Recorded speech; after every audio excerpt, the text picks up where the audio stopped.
Capricorne, tu le sens déjà. Ce bourdonnement sourd et profond en toi, cette sensation qu'un mécanisme gigantesque, endormi depuis des siècles, se met en marche. Ce n'est pas une prémonition, c'est une réalité. Tes ennemis le ressentent aussi. Leur confiance s'effrite, leurs mensonges deviennent lourds et maladroits. Le mur de silence et de calomnie qu'ils ont érigé autour de toi commence à s'effondrer. Chaque pierre lancée dans ta direction leur revient désormais en pleine face. L'univers a entamé un processus de vindication, une justification pleine et entière. Ceux qui te traitaient de fou chercheront bientôt tes conseils. Ceux qui se moquaient de tes rêves te demanderont un emploi. Ce n'est pas une vengeance, c'est un équilibre cosmique qui se restaure avec une force retentissante. Les années que tu as passées à survivre, à lutter, à prouver ta valeur n'ont pas été vaines. Elles étaient un investissement. Et maintenant, l'univers verse les dividendes. L'énergie que tu as investie dans ta défense te revient au centuple sous forme de ressources, d'opportunités et d'une abondance pure et inaltérée. Les dettes seront remboursées. Pas les petites dettes dont tu te souviens, mais la dette principale, celle du destin envers toi pour ta persévérance. Les portes qui étaient verrouillées depuis 10 ans ne s'ouvriront pas simplement, elles seront arrachées de leur gonds. Prépare-toi non pas à te battre, mais à recevoir. La bataille est terminée, et tu l'as gagnée. Ce bourdonnement en toi, c'est le son de ton royaume qui arrive, celui que tu as bâti par ta volonté. Et ce royaume attend ton ordre pour se matérialiser pleinement. Il se tient aux portes, prêt à entrer, mais il a besoin de ta voix, de ton mot, de ton décret officiel. Ce n'est pas un cadeau tombé du ciel, c'est un actif que tu dois réclamer. Le cycle cosmique, prédit il y a des milliers d'années, est achevé, le moment est venu de l'activation, le point où toutes les lignes du destin convergent. Cette fenêtre d'opportunité ne restera pas ouverte éternellement. La force qui s'est accumulée autour de toi pendant des années cherche maintenant un point de focalisation, un point d'application. Sans ton intention claire et forte, elle se dissipera comme de la fumée dans le vent, et le moment sera perdu. Ce n'est pas une simple période propice, c'est un portail qui s'ouvre une fois par millénaire, et il est ouvert pour toi. Le manquer, c'est renoncer à ton droit de naissance, trahir cette persévérance pour laquelle l'univers est maintenant prêt à te récompenser. Comprends une chose simple, l'univers est un gigantesque mécanisme d'exécution, pas un ami compatissant. Il ne réagit pas à tes espoirs silencieux ou à ta douleur muette. Il réagit aux ordres. La pensée n'est qu'un plan, une esquisse sur une serviette. Le mot, écrit ou prononcé, est la première pierre des fondations, c'est un ordre au bâtisseur. Lorsque tu donnes un nom à ton avenir, tu l'arraches au monde des probabilités stériles et le transportes dans le monde des faits concrets. Tu lui donnes un poids, une forme, une adresse dans le temps et l'espace. Ce n'est plus un rêve flou, c'est un projet avec un plan approuvé et un budget alloué. Nommer, c'est soumettre. C'est la plus ancienne loi de la magie et la loi la plus simple de la physique, l'énergie suit l'intention focalisée. Tes ennemis ne craignaient pas ta force, ils craignaient le jour où tu apprendrais à la maîtriser. Ce jour est arrivé. Ton ancienne personnalité, construite sur la survie, la défense, la preuve de ta valeur, doit être abandonnée comme une vieille peau. Elle était ton armure et t'a sauvé la vie, mais tu ne peux pas entrer dans ton nouveau royaume en armure. Elles sont trop lourdes. L'acte de proclamer ta nouvelle réalité en un seul mot est un rituel d'abdication du passé et de couronnement dans l'avenir. Ce mot n'est pas qu'un ensemble de lettres. C'est un code vibratoire, un nouveau système d'exploitation pour ta vie. Dès que tu le prononceras, tu créeras un nouveau centre de gravité, et l'univers commencera immédiatement à tout réorganiser autour de toi, l'argent, les gens, les événements commenceront à être attirés par ce nouveau noyau puissant. Maintenant, tu dois ancrer cette nouvelle réalité. Fais-le publiquement, fais-le définitivement. Écris en commentaire un seul mot qui décrit ta nouvelle réalité. C'est ta déclaration à l'univers, ton nouveau statut. Ne réfléchis pas, n'analyse pas, utilise le premier mot qui te vient du plus profond de ton esprit. C'est ta vérité. Ce mot deviendra ton code d'accès, ton nouveau nom dans le livre du destin. Fais-le maintenant, et observe comment l'univers commencera à se réorganiser autour de ton ordre. Ce mot n'est pas né de nulle part. Il n'a pas été inventé dans un moment d'inspiration.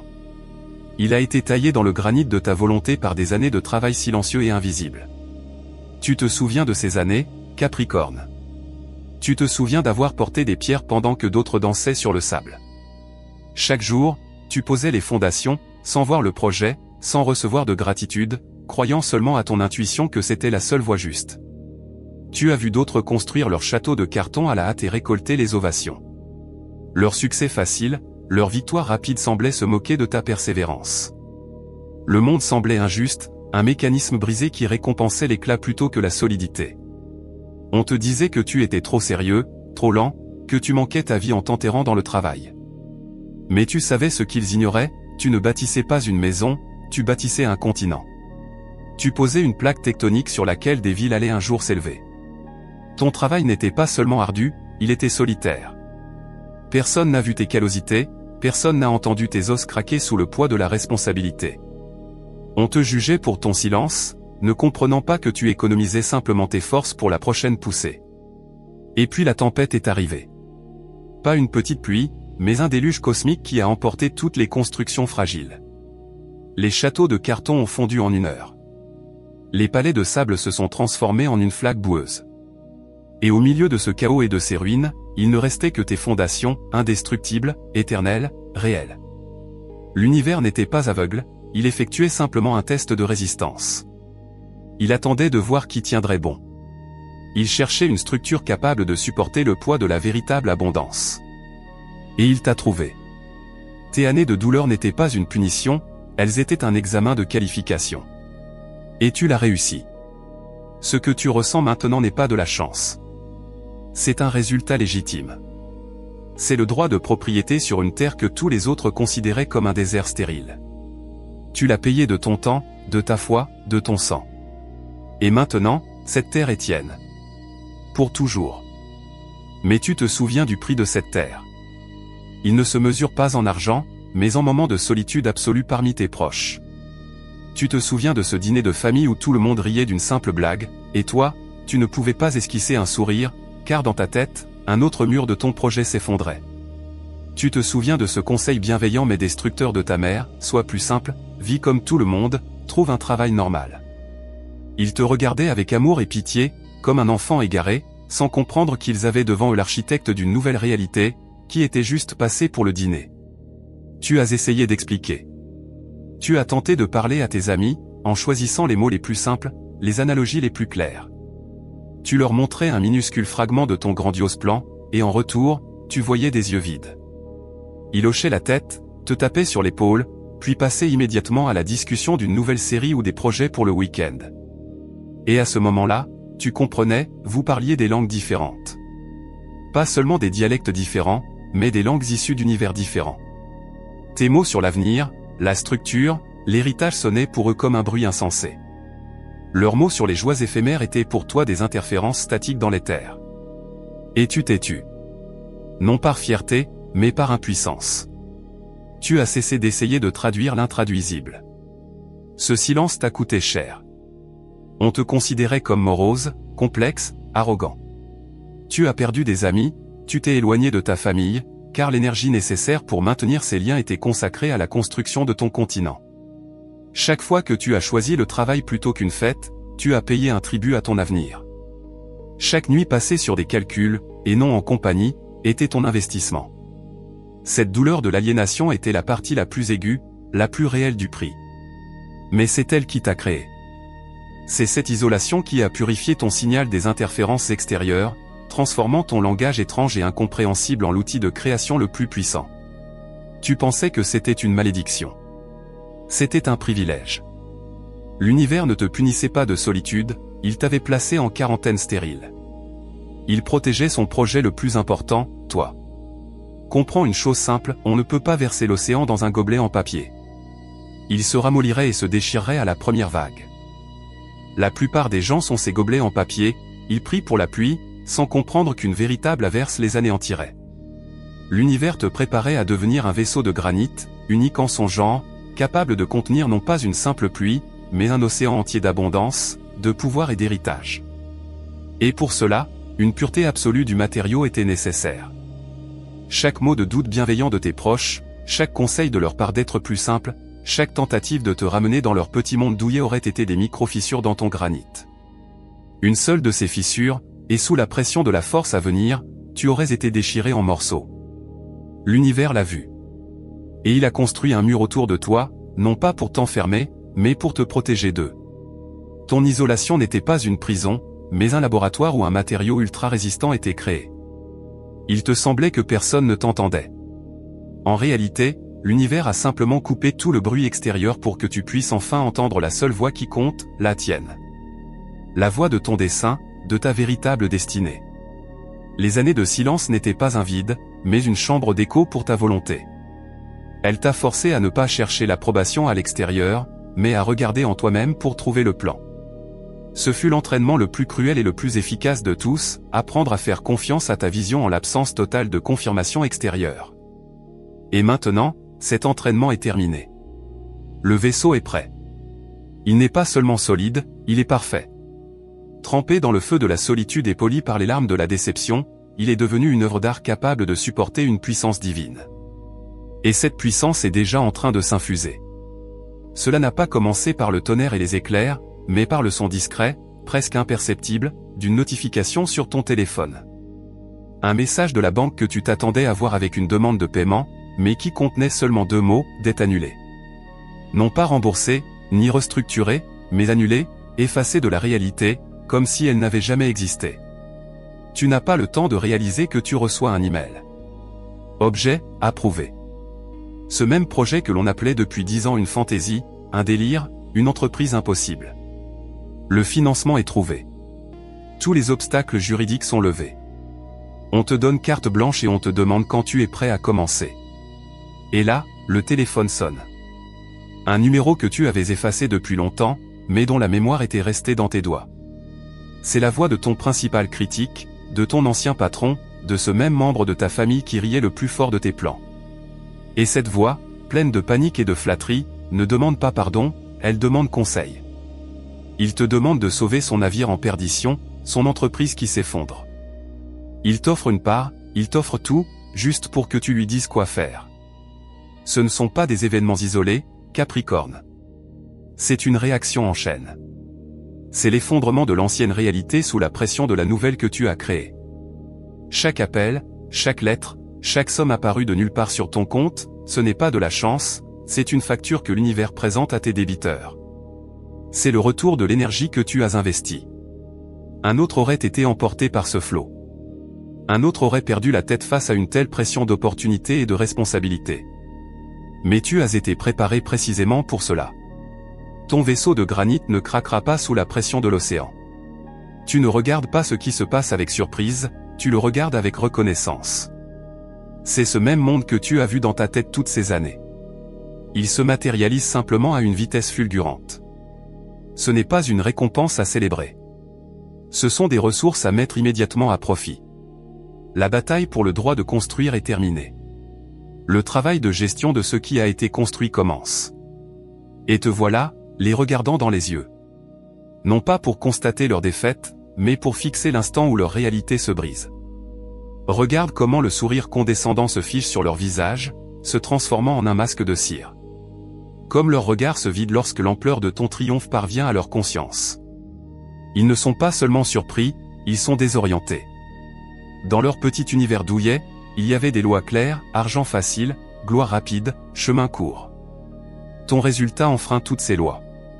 C'est comme si une pierre lancée en l'air ne retombait pas. C'est comme si l'eau coulait à l'envers. Leur cerveau cherche désespérément une explication. Un investisseur secret, un héritage fortuit, une transaction louche. Toute théorie est bonne, sauf une, que ta voix, ton travail lent, obstiné, insaisissable pour eux, s'est avéré être le seul juste. Reconnaître cela équivaut pour eux à admettre que toute leur vie a été construite sur un mensonge. Et les voilà qui commencent à parler. Nerveusement, confusément, posant des questions stupides, cherchant un piège, une fissure dans ton monolithe. Et toi, tu te tais. Et dans ton silence, il n'y a pas de jubilation. Il y a la paix d'un chirurgien qui a terminé une opération complexe de plusieurs heures. Il y a la satisfaction d'un ingénieur qui entend le bourdonnement régulier du gigantesque moteur qu'il a mis en marche. Ce n'est pas un sentiment de supériorité sur eux. C'est un sentiment d'harmonisation avec soi-même. C'est la sensation profonde, physique, d'une articulation disloquée de l'univers qui se remet en place avec un claquement retentissant. Tu ne célèbres pas leur chute. Tu observes le rétablissement de l'ordre. Ta réalité est devenue si dense, si pesante, qu'elle a simplement absorbé leur monde fragile d'opinions et de moqueries. Ils ne t'ont pas vaincu dans un débat. Ils n'existent simplement plus dans ton système de coordonnées. Leurs voix se sont transformées en bruit blanc face au mécanisme en marche de ton monde. Ce mécanisme n'a plus besoin d'un bélier, il a besoin d'un opérateur. Ta tâche a changé pour toujours. Avant, tu prouvais ton droit d'exister, maintenant tu dois gérer cette existence. Les années de guerre ont fait de toi un soldat parfait, mais la bataille est terminée. Le champ de bataille s'est transformé en salle du trône, et les compétences de soldat y sont inutiles, voire nuisibles. Le soldat cherche l'ennemi, le souverain cherche les opportunités. Le soldat dépense son énergie en défense, le souverain l'investit dans la croissance. Tu as prouvé tout ce qu'il fallait prouver, et à tous ceux à qui il fallait le prouver. Toute tentative supplémentaire d'expliquer quoi que ce soit à qui que ce soit ou de démontrer ta force sera un pas en arrière, un retour à l'ancien paradigme du manque et de la lutte. Ton principal ennemi n'est plus le critique extérieur, mais ta propre habitude de la guerre, ancrée dans tes os. Tu dois consciemment et délibérément te faire passer du mode survie au mode règne. Cesse de regarder les ruines de leur château de carton. Ton regard doit être fixé sur les plans de ton continent. La bataille pour le territoire est gagnée. Son développement a commencé. Dans les 7 prochains jours, ta seule tâche, te taire.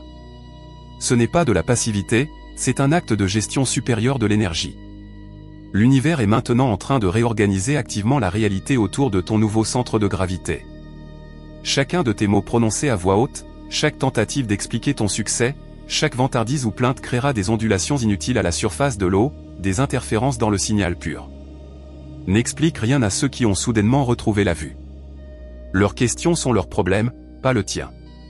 Ne te justifie pas devant ceux qui cherchent la faille. Tes résultats parlent d'eux-mêmes.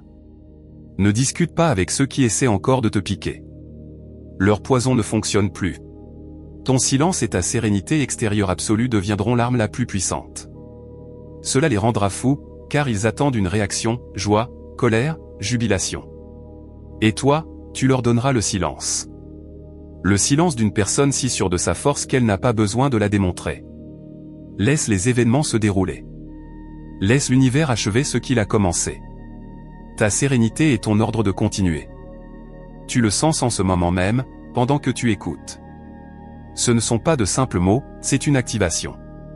Tu sens la chaleur se répandre en toi, ta colonne vertébrale se redresser, des années de tension s'évanouir de tes épaules. Ce ne sont pas des émotions, c'est la sensation physique d'une force qui arrive. C'est ton destin, celui que tu as bâti, qui entre enfin dans ton corps, devenant ton sang, ton souffle. Ne laisse pas ce moment devenir une simple belle vidéo de plus. C'est un portail, et tu te tiens sur son seuil. Il faut le sceller, le rendre irréversible. Si tu es prêt à accepter non seulement les récompenses, mais aussi la nouvelle responsabilité, si tu es prêt à devenir un souverain et non un éternel guerrier, fais le dernier pas, écrit en commentaire une phrase simple et définitive, de seulement 4 mots, j'accepte mon destin. Ce n'est pas une demande à l'univers. C'est ta signature officielle sur un nouveau contrat. C'est ton décret d'entrée en fonction. Fais-le, et sens le dernier verrou se déclencher. Ton monde t'attendait. Bienvenue chez toi.